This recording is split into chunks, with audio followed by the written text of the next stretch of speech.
Commander Vexistar walked slowly through the control room of Nexus Prime. His green scales caught the blue light from dozens of screens that covered the walls. The space station was huge, bigger than most cities, and it watched over the edge of the Zalaxian Empire's territory. Nothing could get past without them knowing about it. At least, that's what everyone believed. The commander stopped at Lieutenant Krisanova's station. She was young for her rank, with bright yellow eyes that never missed anything on her screens. Her fingers moved quickly over the controls as she checked the sensor readings for the third time that hour. "Anything unusual today?" Vextar asked, his voice making a low rumble in his throat. "No, sir. Everything looks normal," Krisnova replied. But something in her voice made the commander look closer at her screen. The space around them looked empty. Stars dotted the darkness like tiny diamonds, and the familiar shapes of planets and moons showed up as small dots on the display. Trade ships moved along their regular routes, sending out the proper signals to identify themselves. Everything seemed peaceful, but Krisnova couldn't shake the feeling that something was wrong. 3 hours later, she saw it. A tiny blip on her screen that shouldn't be there. It appeared for just a second, then vanished. She blinked and looked again, but the screen showed nothing unusual. "Sensor glitch," she whispered to herself. These things happen sometimes. The equipment was old and space had strange effects on electronics. She made a note in her report and continued watching. The blip appeared again 20 minutes later. This time it lasted longer, maybe 3 seconds. Krisnova felt her heart beat faster. She ran a quick diagnostic on her equipment. Everything checked out perfectly. Far away, in the darkness of space, something moved. The USS Defiance cut through the void like a knife through black silk. The ship was enormous, stretching nearly 2 kilometers from bow to stern. Its hull was dark gray, almost black, covered with armor plating that could stop anything the galaxy could throw at it. Captain Jake Morrison stood on the bridge watching the stars through the main view screen. He was a tall man with short brown hair and serious blue eyes. His uniform was clean and pressed, but his face showed the tiredness of someone who had been awake for too many hours. "How are we doing, Lisa?" he asked without turning around. "Chief." Engineer Lisa Brooks looked up from her console. She was a small woman with red hair tied back in a ponytail. Her hands never stopped moving over the controls, adjusting settings and monitoring the ship's systems. "The quantum displacement drive is working perfectly, Captain," she said. "We're phasing in and out of normal space every few seconds. Their sensors might catch a glimpse of us, but they won't be able to get a solid lock." Morrison nodded. The technology was new, so new that Earth had only finished testing it 6 months ago. It let the ship slip between dimensions, becoming almost invisible to normal sensors. The Defiance could appear on an enemy's screen for a moment, then vanish before they could figure out what they were seeing. "How much longer until we reach their detection grid?" Morrison asked. Navigator Ben Taylor checked his instruments. He was young, maybe 25, with black hair and quick hands. 15 minutes, sir. Once we cross that line, we'll be in their territory. No turning back after that." Morrison felt the weight of responsibility on his shoulders.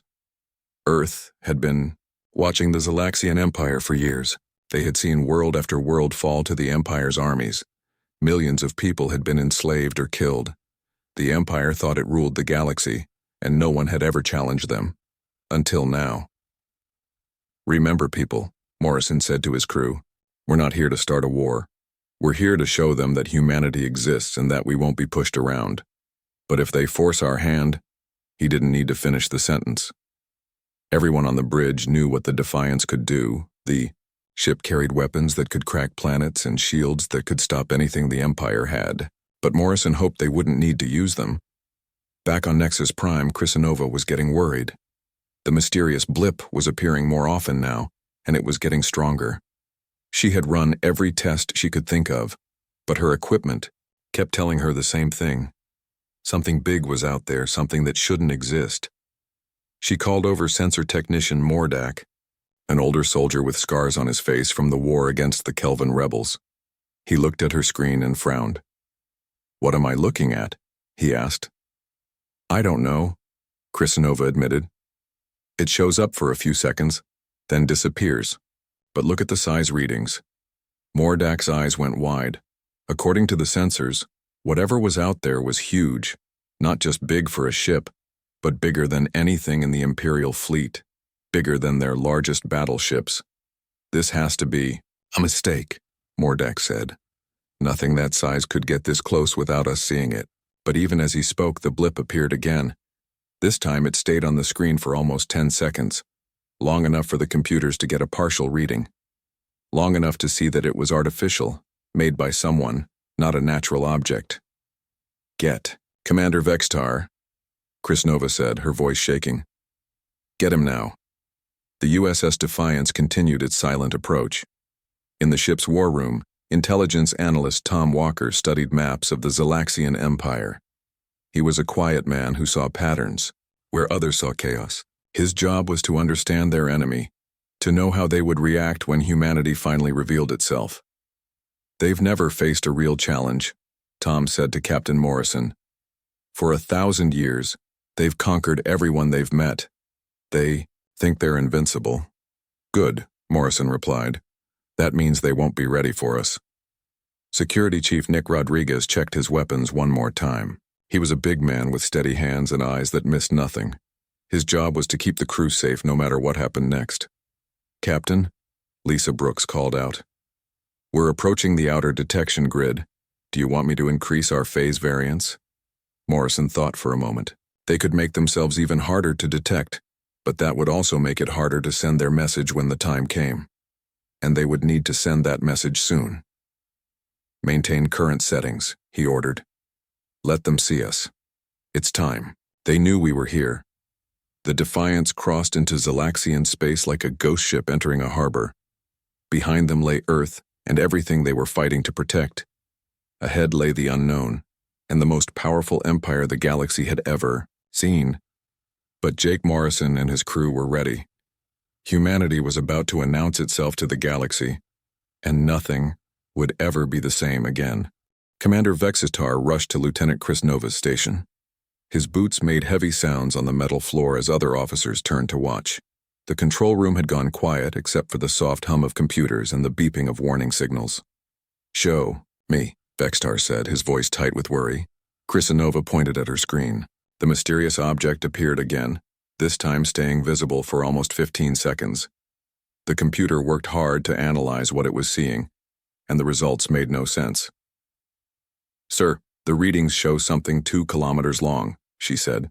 The computer says it's made of metal and other materials we don't recognize. But that's impossible. Nothing that big could get this close without triggering every alarm we have. Vextar stared at the numbers. In his 20 years of military service, he had never seen anything like this. The largest ships in the Imperial fleet were only half that size, and those ships took months to build with the work of thousands of people. Run a full diagnostic on all sensor equipment, he ordered. This has to be a malfunction. But sensor technician Mordak shook his head. Sir, I already checked everything twice. The equipment is working perfectly. Whatever is out there, it's real. The object vanished from the screen again, leaving only empty space. But now they knew where to look. Mordak adjusted the sensors, trying to pierce through whatever was hiding the massive ship. There, Chris Nova said suddenly.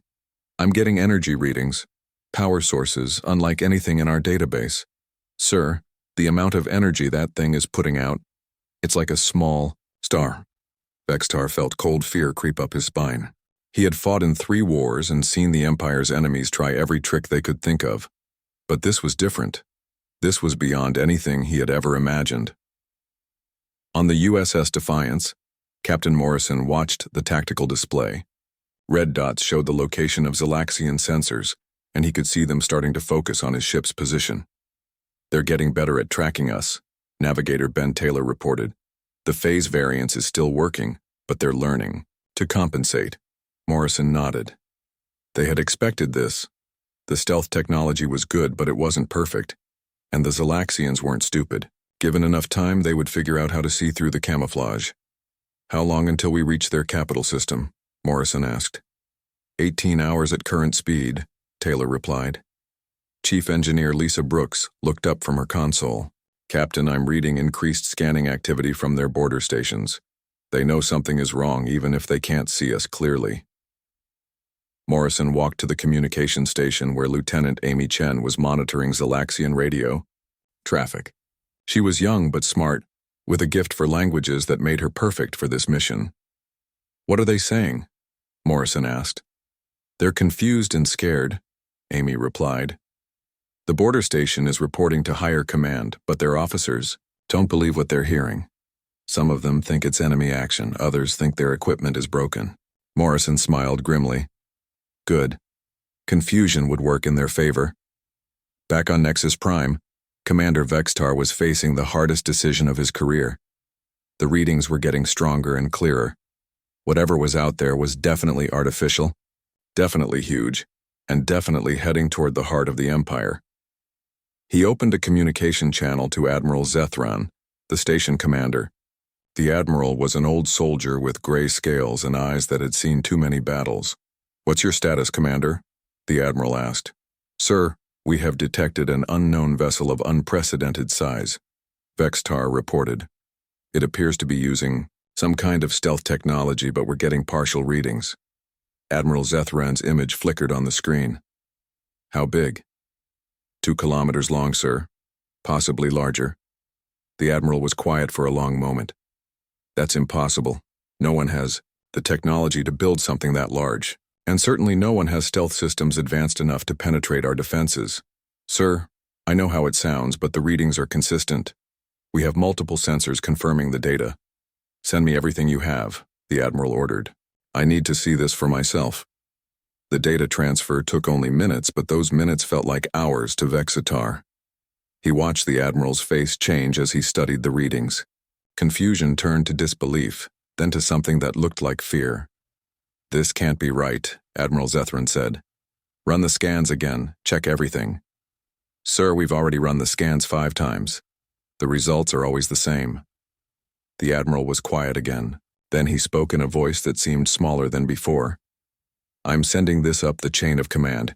Keep tracking that thing, and prepare for the worst. On the bridge of the Defiance, Morrison was reading reports from his officers. Every system was working perfectly. The crew was ready for whatever came next, but he knew the next few hours would be the most dangerous of their mission. Tom, he called to intelligence analyst Tom Walker. What do we know about their response protocols? Tom looked up from his datapad. According to our intelligence, they've never faced a threat like this. Their procedures are designed for dealing with rebellions and small raids, not unknown vessels, with superior technology. So they'll panic, Morrison said. Yes, sir. And panicked people make mistakes. Morrison hoped those mistakes wouldn't include starting a shooting war, but if they did, the Defiance was ready. Lieutenant Krisanova watched her screen as the mysterious object appeared and disappeared. Each time it showed up, the readings were a little clearer. She could see weapon ports along its hull, armor plating that looked incredibly thick, and energy shields that made their best defensive systems look like toys. Mordak, she called quietly. Look at these weapon signatures. The older soldier studied her screen and went pale. Those aren't in any of our databases. The power levels are off the charts. What kind of people could build something like this? Krisanova whispered. Before Mordak could answer, every alarm on the station began to sound. Red lights flashed, and a voice echoed through the corridors. All personnel to battle stations. This is not a drill. Commander Vextar received the order from Admiral Zethran. Mobilize every ship in the sector. Whatever was coming toward them, they would meet it with everything they had. But as he watched the readings from the unknown vessel, Vextar wondered if everything they had would be enough. On the Defiance, Morrison felt the moment when stealth became pointless. His ship was deep in enemy territory now, and there was no turning back. It was time to announce humanity's presence to the galaxy. Open a channel on all frequencies, he ordered. Communication Officer Kate Sullivan nodded. Channel open, sir. Morrison took a deep breath. The next words he spoke would change the course of galactic history. This is Captain Jake Morrison of the human vessel USS Defiance. We come seeking dialogue with your Empire's leadership. We are not here as conquerors, but as equals who refuse to be ignored. The message went out across space, reaching every Zalaxian station and ship in the system. For the first time in over 1,000 years, someone was talking to the Empire as an equal. The silence that followed seemed to last forever. Then, chaos erupted across every communication channel as the Zalaxian Empire tried to understand what they were hearing. Humanity had just announced itself to the galaxy, and nothing would ever be the same. Emperor Zarthul sat on his golden throne in the heart of the imperial palace. His red scales gleamed under the bright lights, and his yellow eyes burned with anger. Around him, his advisors whispered nervously as they tried to make sense of the impossible message they had received. "Humans," the Emperor said, his voice echoing through the great hall. "I want to know everything about these creatures. How did they build a ship that our best scientists say cannot exist?" Intelligence Officer Quindal stepped forward. She was smaller than most Zalaxians, with dark green scales and quick movements. Her job was to know about every threat to the Empire, but she had almost nothing to report. "Your Majesty, we have very little information about humans," she admitted. "There are scattered reports from frontier worlds about strange bipedal creatures. Traders mention them sometimes, but always as curiosities, not threats." "Curiosities?" The Emperor's voice rose. "That curiosity just appeared in our space with a warship that makes our fleet look like children's toys." Quindal bowed her head. "The reports describe them as problem solvers, Your Majesty. They seem to find ways around obstacles that would stop other species. But no one thought they were capable of this level of technology." Emperor Zarthul stood up from his throne. At full height, he was 3 meters tall, an impressive figure that had intimidated countless enemies. But today, he felt small and uncertain. "Where is Grand Admiral Velthos?" he demanded. "The 7th Imperial Fleet is moving to intercept the human vessel," an aide reported. 40 ships, including 3 dreadnoughts. The Admiral is confident they can handle any single ship, no matter how advanced." The Emperor hoped the Admiral was right, but something in his gut told him this would not be an easy victory. Grand Admiral Velthos stood on the bridge of his flagship, the massive dreadnought Eternal Glory. Around him, 40 of the Empire's best warships moved through space in perfect formation. Each ship carried enough firepower to destroy a city, and together they could level entire planets. The Admiral was old, with battle scars covering his dark blue scales. He had fought in dozens of wars and never lost a battle. Today would not be his first defeat. "Long-range sensors show the target ahead," his tactical officer reported. "Still using some kind of stealth system, but we can track it now." "Good," Velthos replied. "Signal the fleet. We will surround this human ship and demand its surrender. If they refuse, we will show them the price of challenging the Empire." But as they got closer, the sensor readings became more detailed. The human ship was even larger than the reports had suggested.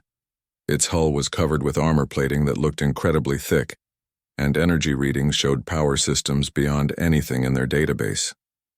"Admiral," the tactical officer said quietly, "the power output from that ship is enormous.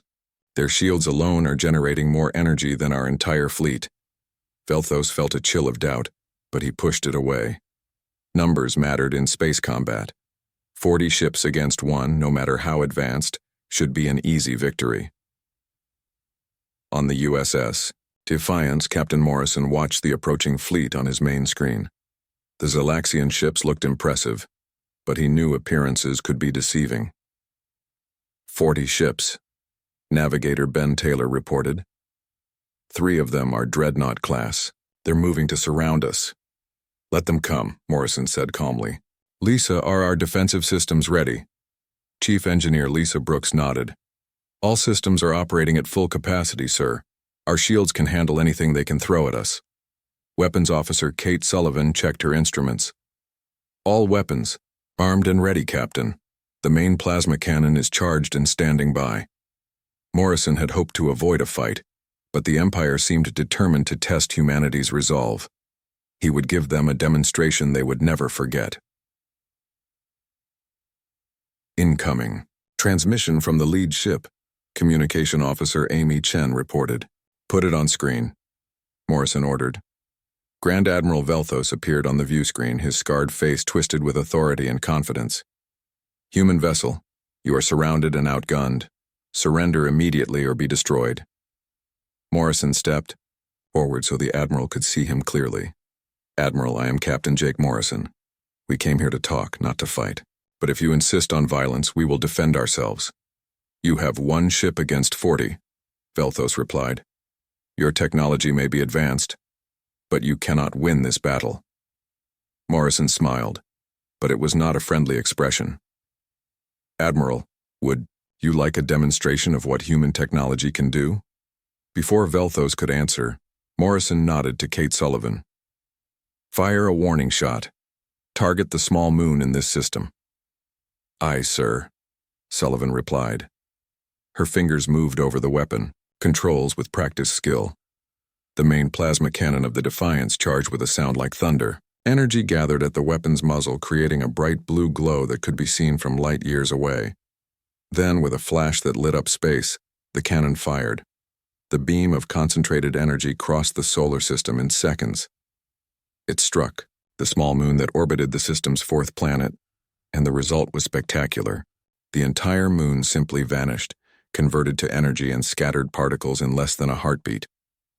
On the bridge of the Eternal Glory, every officer stared in shock. The moon had been completely destroyed by a single shot from a weapon they didn't even know existed.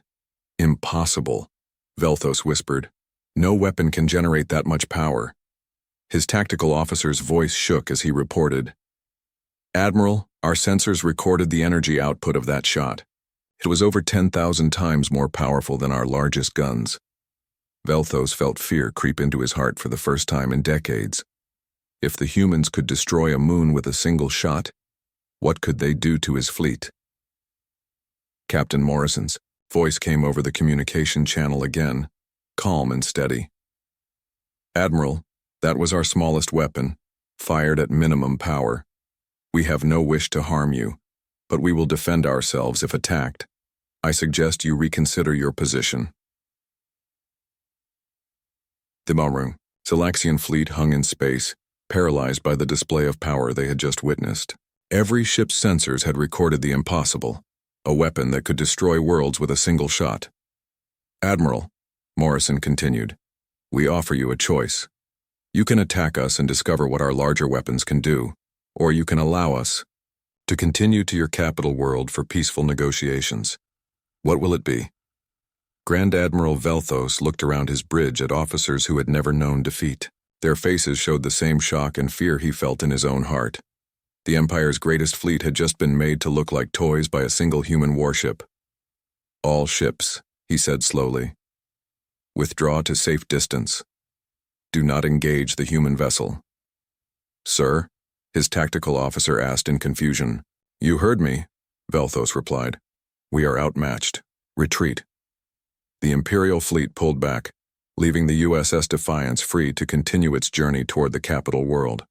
On ships throughout the fleet, officers sent urgent messages to their commanders, trying to explain what they had witnessed.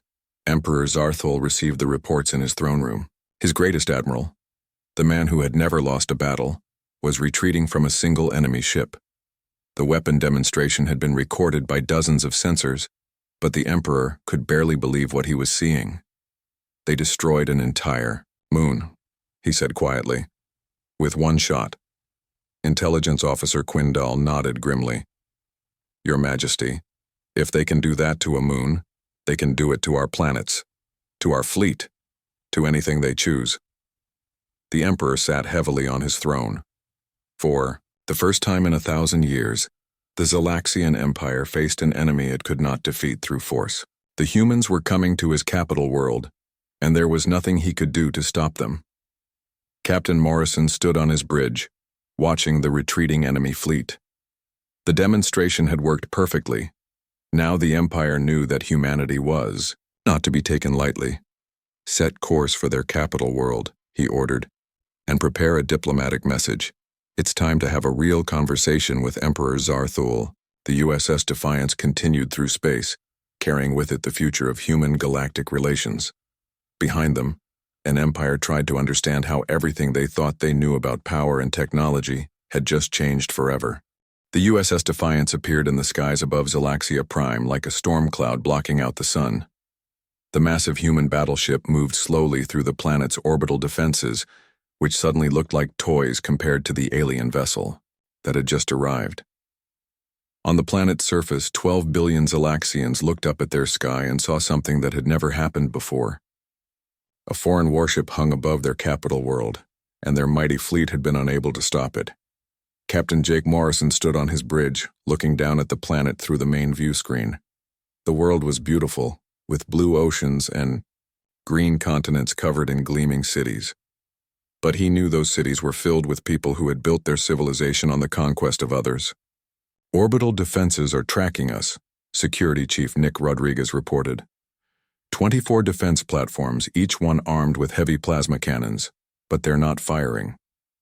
"They learned their lesson," Morrison replied. "After what happened to their fleet, they know better than to attack us." Chief Engineer Lisa Brooks monitored the ship's systems as they maintained orbit above the enemy capital. "All systems running smoothly, Captain. The quantum displacement drive is standing by in case we need to leave quickly." Morrison nodded. They were deep in enemy territory now, surrounded by potentially hostile forces. One wrong move could turn this diplomatic mission into the start of a galactic war. "Any response from the planet?" he asked. Communication Officer Amy Chen shook her head. "Nothing official yet, sir, but I'm monitoring their news broadcasts. The whole planet is in chaos. Some are calling for immediate attack, others want to negotiate. Their government seems paralyzed." In the Imperial Palace far below, Emperor Zarthul paced back and forth in his private chambers. His advisors had been arguing for hours, but no one could agree on what to do. The human ship hung above them like a sword, and everyone knew it, could destroy their world with a single shot. "We have to attack," General Kexmore insisted. He was the Emperor's military advisor, a scarred veteran who had never backed down from a fight. "If we show weakness now, every world in the Empire will think they can challenge us." "Attack with what?" Intelligence Officer Quindal replied. "They destroyed a moon with one shot. Our orbital defenses would be useless against them." Princess E. Nexara sat quietly in the corner, listening to the debate. She was young for a member of the royal family, with bright silver scales and intelligent green eyes. Unlike the others, she had been studying the intercepted human transmissions, trying to understand what these strange creatures really wanted. "Father," she said finally, "perhaps we should listen to what they have to say." Emperor Zarthul stopped pacing and looked at his daughter. "You think we should negotiate with them?" "They could have destroyed our fleet," Nexara replied. "They could have fired on our planet as soon as they arrived. But they haven't. They said they wanted to talk, and so far they've kept their word." General Kexmore made a sound of disgust. "They're waiting for us to show weakness. The moment we agree to negotiate, they'll know they've won without a fight." "Haven't they already won?" the princess asked quietly. "They're sitting above our capital with a weapon that can destroy worlds. What more do they need to prove?" The Emperor was quiet for a long moment. He had ruled the Empire for 30 years, and in all that time no one had ever challenged his authority. But now he faced a choice that could determine the fate of his entire civilization. "Send them a message," he said finally. "Tell them I will meet with their representative." On the Defiance, Morrison received the Emperor's response with relief. He had been prepared for a fight, but diplomacy was always the better option. "Ambassador Johnson," he called to his diplomatic officer. "You're up." Claire Johnson nodded and gathered her files. She was a small woman with gray hair and calm eyes that had seen many negotiations. But this would be the most important meeting of her career. "Tom," Morrison said to intelligence analyst Tom Walker, "what can you tell us about their emperor?" Tom consulted his datapad. "Zarthul has ruled for 30 years. He's known for being ruthless but practical. He's also never lost. A major conflict, this will be hard for him." "Good," Morrison replied. "Proud leaders make mistakes when they're backed into a corner, but they also know when they're beaten." The meeting was arranged to take place on a neutral space station hastily constructed for the occasion. It was a small structure, barely large, Enough for the two delegations, but it served its purpose. Emperor Zarthul arrived first, surrounded by his guards and advisors. He wore his finest robes and carried himself with the dignity of someone who ruled over 1,000 worlds. But Morrison could see the tension in his posture, the way his eyes kept looking toward the human battleship visible through the station's windows. When Morrison entered the meeting room, the two leaders faced each other for the first time. The Emperor was tall and imposing, his red scales gleaming under the lights. Morrison was smaller and seemingly less impressive, but he carried himself with quiet confidence. "So," the Emperor said, "you are the humans who have caused such trouble for my empire." "We are the humans who refuse to be ignored," Morrison replied calmly. "Your empire has been expanding for centuries, conquering world after world, but you've never encountered a species that could match your technology. And now we have," Zarthul said. "It wasn't a question." "Now you have," Morrison confirmed. "The question is, what do we do about it?" Ambassador Johnson stepped forward with a data pad containing humanity's proposal. "Your Majesty, we don't want to be your enemies, but we also won't be your subjects. We're offering a different kind of relationship." The Emperor took the data pad and scanned its contents. The terms were simple, but revolutionary. Recognition of humanity as an equal power, an end to imperial expansion into human territory, fair trade agreements and technology sharing. "You ask me to treat you as equals," the Emperor said finally. "We don't ask," Morrison replied. "We demand, and we have the power to enforce that demand." Princess Nexara leaned forward. She had been studying the human proposals with fascination. "Captain Morrison, your technology could benefit both our species. Imagine what we could accomplish working together instead of as enemies." Her father looked at her with surprise, but Morrison nodded approvingly. "The princess understands. We're not here to destroy your empire, we're here to change it." General Kexmore spoke up angrily. "The empire has never bowed to anyone. We will not start now." Morrison's expression hardened. "General, your fleet tried to stop us and failed. Your orbital defenses could not prevent us from reaching your capital. Your emperor sits here negotiating because he knows the alternative is the destruction of everything you've built." The room fell silent. Everyone understood the truth of Morrison's words, even if they didn't want to admit it. Emperor Zarthul looked out the window at the human battleship floating in space. A single ship had changed everything. His empire, which had seemed invincible just days ago, now faced its first real challenge in 1,000 years. "What guarantee do I have that you won't simply destroy us once we've agreed to your terms?" he asked.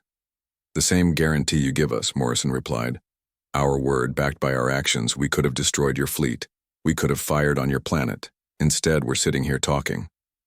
The Emperor was quiet for a moment, weighing his options. Then he looked at his daughter, who nodded encouragingly. "Very well," Zarthul said slowly. "Let us discuss terms." Ambassador Johnson smiled and opened her negotiation files. The first steps toward a new galactic order were about to begin, and humanity would have a voice in shaping the future of the galaxy. The negotiations lasted 3 days. Captain Morrison and Emperor Zarthul sat across from each other in the small meeting room, with their advisors watching every word. Through the windows, they could see the USS Defiance hanging in space like a constant reminder of humanity's power. Ambassador Claire Johnson spread the final treaty documents on the table. The papers represented weeks of careful work, turning ideas into laws that would govern relations between two civilizations. "The Terra-Zalaxia Accords," she announced. "The first treaty in galactic history where the Empire recognizes another species as an equal partner." Emperor Zarthul picked up the documents and read them one more time. His red scales had lost some of their shine over the past few days. The stress of negotiating with equals was something he had never experienced before. "These terms will change everything," he said quietly. "That's the point," Morrison replied. "Your empire has ruled through fear and conquest for 1,000 years. It's time for something different." Princess Nexara leaned forward eagerly. She had spent hours talking with the human delegation, learning about their technology and their way of thinking. Father, imagine what we could accomplish together. Their fusion technology could power our worlds for centuries. Their medicine could save millions of lives. General Kexmore made a sound of disgust from his corner of the room. We're giving up everything that made us strong. The other worlds will see this as weakness. The other worlds will see it as wisdom, Morrison countered. We're offering partnership, not domination. Your empire can continue to exist, but it must change how it treats other species. Intelligence analyst Tom Walker spoke up from behind. Morrison. General, your empire conquered through superior technology. Now you've met a species with even better technology. You can adapt or be destroyed. Those are your only choices. The Emperor was quiet for a long moment. Then he picked up a signing stylus and wrote his name at the bottom of the treaty. The sound of the stylus scratching on paper seemed very loud in the silent room. Morrison signed next, followed by Ambassador Johnson and Princess Nexara. The treaty was complete. It's done, the Emperor said. The Zalaxian Empire recognizes humanity as a sovereign species with equal rights and territory, and in return humanity offers defensive technology, medical advances, and fair trade agreements. Morrison added, "This is the beginning of a new era." Word of the treaty spread across the galaxy faster than light itself. On every world in the Empire, people gathered around communication screens to hear the impossible news. Their emperor, who had never bowed to anyone, had just signed a treaty with an unknown species. On the mining world of Kepler-7, the Draconian slaves looked up from their work as the announcement played over the loudspeakers. For the first time in decades, they saw hope in each other's eyes. If the mighty empire could be forced to negotiate, maybe change was possible for them too. In the laboratories of Centauri Station, Zalaxian scientists studied the technical data that humanity had shared as part of the treaty. The fusion reactor. Designs were centuries ahead of their own technology. The medical scanners could detect diseases that their best equipment couldn't even see. How did they advance so quickly? Dr. Valandra asked her research team. Their species only discovered space travel a few hundred years ago. Her assistant, a young scientist named Mortex, studied the human data with fascination. They think differently than we do. Look at this reactor design. Instead of trying to contain the fusion reaction with force, they guide it with magnetic fields. It's so simple, but we never thought of it. On the bridge of the USS Defiance, Morrison watched the planet below as news of the treaty spread. Crowds had gathered in the streets of the capital city, some celebrating and others protesting. Change was never easy, especially for a civilization that had known only conquest. "Sir," Communication Officer Amy Chen reported, "we're receiving messages from dozens of other species throughout the galaxy. They want to know if humanity will help them negotiate with the Empire too." Morrison smiled. "Tell them we'll consider it. But first, we need to get home and report to Earth Command." Chief Engineer Lisa Brooks prepared the quantum displacement drive for the journey home. "Captain, this mission was a complete success. We've established humanity as a major power in galactic politics." "More than that," Morrison replied. "We've shown that there's an alternative to conquest and domination. Maybe other species will follow our example." Navigator Ben Taylor plotted their course back to Earth. It would be a long journey, but they were carrying news that would change human civilization forever. Earth was no longer alone in the universe. They had allies, trading partners, and a voice in galactic affairs. As the Defiance prepared to leave, Princess Nexara sent a final message from the planet below. "Captain Morrison, thank you for showing us a different path. I will work to ensure that this treaty is just the beginning of positive change in our empire." Morrison replied personally. "Princess, change takes time and courage. You have both. Use them wisely." The USS Defiance activated its quantum drive and began to fade from normal space. The Zalaxian orbital defenses tracked them as they departed, but this time, there was no hostility. The human ship had arrived as an unknown threat, and was leaving as an ally. Emperor Zarthul stood in his palace looking up at the night sky where the human ship had been. General Kexmore stood beside him, still angry about the treaty. The other sector commanders are demanding explanations. the general reported. Some are talking about rebellion. Let them talk, the Emperor replied. They didn't see what I saw. They didn't face that ship and its weapons. Anyone who wants to challenge humanity can try, but they'll do it without my support. Princess Nexara joined them on the balcony. Father, I've been studying the human technology they shared with us. With their help, we could solve the energy crisis on the outer worlds. We could cure the plague that's been spreading through the Andorian system. And in return? The Emperor asked. We treat other species with respect instead of fear. We offer partnership instead of conquest.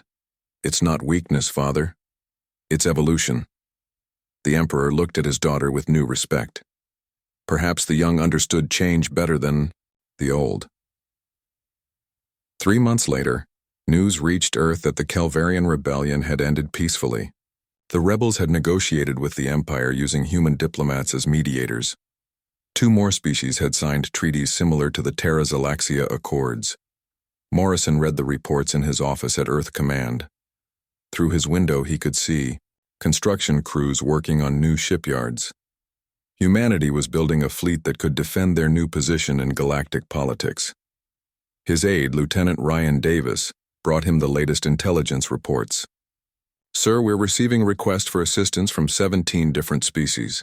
They all want help negotiating with various galactic powers. What's our response? Morrison asked. Admiral Stevens says we should be careful not to overextend ourselves. But the President wants to establish humanity as a force for peace in the galaxy. Morrison nodded. It was a big responsibility, but humanity had proven they could handle big challenges. The Defiance had returned to Earth as more than just a ship. It had become a symbol of humanity's emergence as a galactic power. The species that had once been considered a curiosity by frontier traders was now shaping the future of interstellar civilization. And in the depths of space, other civilizations watched and wondered if they too could find the courage to stand up to the powers that had oppressed them for so long. The galaxy was changing and humanity had shown them that change was possible. The age of human diplomacy had begun, and nothing would ever be the same.